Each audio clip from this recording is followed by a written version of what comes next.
দেশ বরেণ্য ইসলামী বক্তার আগমনকে কেন্দ্র করে সীতাকুণ্ডে চলছে ব্যাপক কর্মযজ্ঞ। ওয়াজের ময়দান ও মঞ্চ তৈরিতে ব্যস্ত সময় পার করছেন আয়োজক কমিটি। খোদ মাদ্রাসার শিক্ষক ছাত্ররাই বাঁশ গেড়ে মঞ্চ বানাচ্ছেন। দৃশ্যই বলে দেয় যেন উৎসবের আমেজ সীতাকুণ্ড জুড়ে। ব্যানার পোস্টারে ছেয়ে গেছে অলিগলি। 2 লাখ জনসমাগমের প্রত্যাশা আয়োজক কমিটির।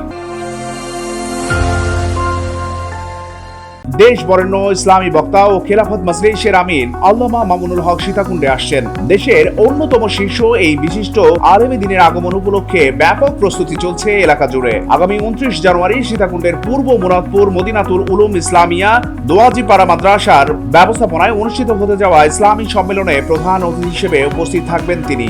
দোয়াজিপাড়া মাদ্রাসার মাঠে অনুষ্ঠিত হতে যাওয়া এই ইসলামী সম্মেলনকে ঘিরে এলাকা জুড়ে চলছে শ্বাস রব। দেশ বরেণ্য এই ইসলাম স্কলারকে বরণ করতে নেওয়া হয়েছে বাড়তি পরিকল্পনা। ব্যানার পোস্টার ফেস্টুনে সেজেছে পুরো সীতাকুণ্ড। চলছে বিশাল মঞ্চ ও প্যান্ডেল নির্মাণ কাজ। মঞ্চ বানাতে ব্যস্ত সময় পার করছেন শিক্ষক ছাত্ররা। মঞ্চ ও প্যান্ডেল তৈরির বিশাল খরচ এড়াতে স্বেচ্ছায় কাজ করছেন মাদ্রাসার ছাত্ররা, এমন তথ্য উঠে এসেছে।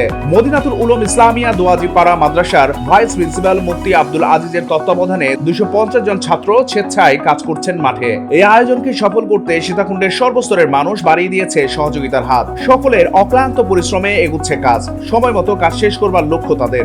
দোয়াজিপাড়া মাদ্রাসার ছাত্র আব্দুল কাদের বলেন, হুজুরের আগমন ও মাহফিলকে কেন্দ্র করে স্টেজ ও প্যান্ডেল নির্মাণ কাজ করতে পেরে নিজেকে ধন্য মনে করছি। উস্তাদরা আমাদেরকে পরামর্শ দিচ্ছেন, তাদের পরামর্শ নিয়ে আমরা কাজ করতেছি।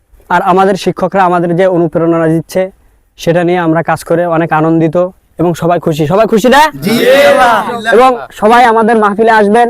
আপনারা যদি আসেন তাহলে আমরা ধন্য।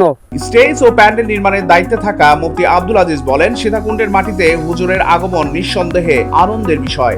মাহফিলকে সফল করবার জন্য মাদ্রাসার ছাত্র ও শিক্ষকরা স্বেচ্ছায় স্টেজ ও প্যান্ডেল নির্মাণের কাজ করছেন। এই কাজের আমার সামান্য অভিজ্ঞতা থাকার কারণে আমার অনেকগুলো ছাত্র ভাইয়েরা আপনারা দেখতেছেন এখানে পিছনে আছে।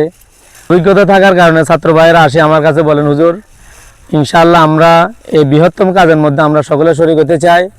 আপনি আমাদেরকে একটু যদি সময় দেন, ইনশাআল্লাহ আমরা নিজ আগ্রহের সকলে আমরা এই কাজটা আঞ্জাম দিতে পারবো ইনশাআল্লাহ। মাদ্রাসার প্রতিষ্ঠাতা ও পরিচালক মাওলানা কবিরুল ইসলাম কাশিমি বলেন, বাংলাদেশ খেলাফত মজলিসের আমির শাইখুল হাদিস আল্লামা মামুনুল হক সীতাকুণ্ডের মাটিতে এই প্রথম আসছেন। মাহফিলকে কেন্দ্র করে এলাকায় বইছে বাড়তি আমেজ। এতে বিএনপি, বাংলাদেশ জামায়াত ইসলামী, ইসলামী আন্দোলন, হেফাজতে ইসলাম, খেলাফত মজলিসের বিভিন্ন উপজেলা থেকে নেতাকর্মীরা যোগ দেওয়ার কথা রয়েছে। মামুনুল হককে নিরাপত্তা দেওয়ার জন্য মাঠে শতাধিক স্বেচ্ছাসেবক থাকবে।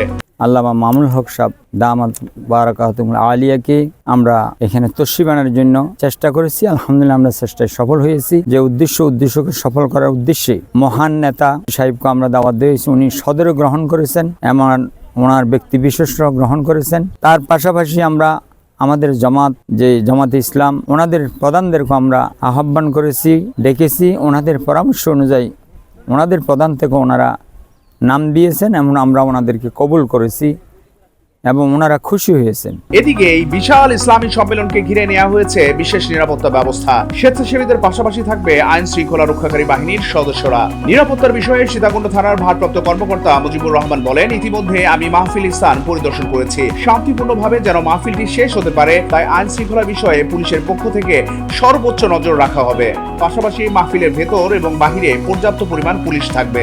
খেলাফত মজলিসের নায়েবে আমির মাওলানা আলী উসমানের সভাপতিত্বে বিশাল ইসলাম সম্মেলন উদ্বোধন করবেন হাটহাজারী আরবি বিশ্ববিদ্যালয়ের মহাপরিচালক ও হেফাজত ইসলামের নায়েবে আমির মুফতি খলিল আহমেদ কাশিমি। বিশেষ অতিথি হিসেবে উপস্থিত থাকবেন খেলাফতে মজলিসের মহাসচিব মাওলানা জালালউদ্দিন আহমদ, বিএনপির চেয়ারপারসনের উপদেষ্টা মণ্ডলীর সদস্য অধ্যাপক লায়ন মোহাম্মদ আসলাম চৌধুরী, খেলাফত মজলিসের যুগ্ম মহাসচিব মাওলানা আতাউল্লাহ আমিন, জামায়াতে ইসলামী চট্টগ্রাম উত্তর জেলার সাংগঠনিক সম্পাদক মোহাম্মদ আনোয়ার সিদ্দিক চৌধুরী। চট্টগ্রাম প্রতিদিন নিউজ ডেস্ক।